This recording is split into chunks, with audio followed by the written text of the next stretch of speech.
नमस्कार, विणाच किचनमध्ये स्वागत आहे आपलं. चला, आज मी तुम्हाला कोकणातल्या फणसाची भाजी दाखवते. आणि आज आम्ही पहिल्यांदाच भाजी खातोय. पहिल्यांदाच फणस मिळालाय मला आज भाजीचा. तर चला, कसा फोडायचा, कसा साफ करायचा तो सुद्धा मी तुम्हाला दाखवते. जितकं सोप्या पद्धतीने दाखवता येईल तेवढ्या सोप्या पद्धतीने तुम्हाला दाखवते. तर इथे असं बघा, फणस फोडला आणि त्याच्यातनं हा असा चीक येतोय. आम्ही गावात त्याला डिंक पण म्हणतो असं. तर ॲक्च्युली डिंक नाही, डिक म्हणतो आम्ही. पण आता तुम्हाला डिक म्हणजे काय ते कळणार नाही, म्हणून मी म्हणते चीक. हा जो येतोय ना, चिकटपणा असतो त्याच्यात.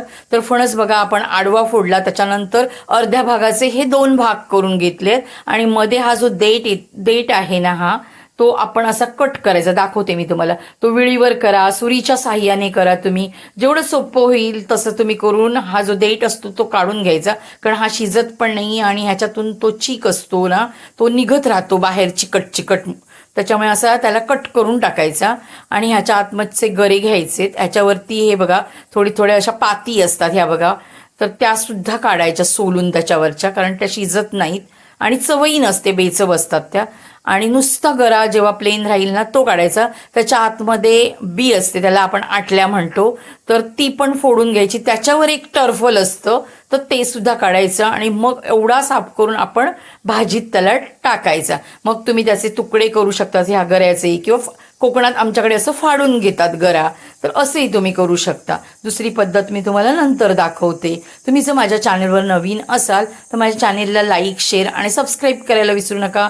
इन्स्टा FBला असाल तर माझ्या पेजला फॉलो करायला विसरू नका. तर आपण आज जोला टाकून भाजी बनवतोय. मालवणी पद्धतीने मी कशी माझ्या घरी फणसाची भाजी बनवते ती तुम्हाला दाखवते.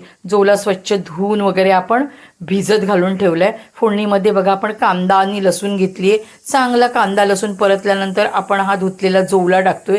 तोही छान असा आपण तेलावर परतून घेतोय. खूप वेळ मी परतलाय त्याला, मी जास्त वेळ इथे तुम्हाला दाखवलं नाहीये. त्यानंतर बघा, ह्या आटल्या किंवा फणसाच्या बिया आपण सोलून घेतल्या त्याच्यावरचं टर्फल काढून. आणि आता ह्याच्यात आपण थोडंसं मीठ, थोडीशी हळद आणि पाणी टाकून ना शिजवून घ्यायच्या.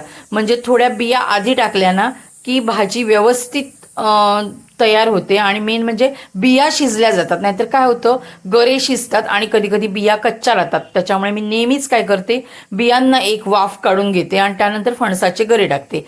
आता इथे आपण बघा, जोला टाकलाय म्हणजे कोकम टाकायला पाहिजे आपल्याला, तर कोकम पण मी इथे टाकले. आणि ही जी मी ग्रेव्ही टाकते किंवा चटणी जी टाकते ना, ती मच्छी मसाल्याला मी लावते ना, माझे व्हिडिओ आहेत मच्छीचे, ते बघा, त्याच्यात ते वाटण दाखवलेलं आहे, तेच वाटण मी इथे टाकते. आणि हे फणसाचे गरे आहेत ना, तर ते मी आदल्या दिवशी फणस फोडलेला होता आणि हे गरे काढून ठेवले. पण काढून असेच ठेवले ना तर ते काळे पडतात किंवा पिवळे पडतात, कडवट लागतात.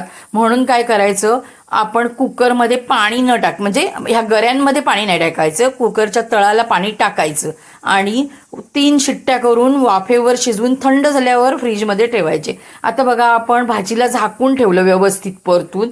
आणखीन त्यानंतर, कारण आपले हे फणसाचे गरे शिजलेले होते, बिया आपण आधीच शिजवून घेतल्यात, त्याच्यामुळे बघा, आपण अजून एकदा त्याला व्यवस्थित ढवळून घेऊया, मीठ मसाला व्यवस्थित लागू देत. आणि इथे आपली अशी बघा भाजी व्यवस्थित तयार झाली.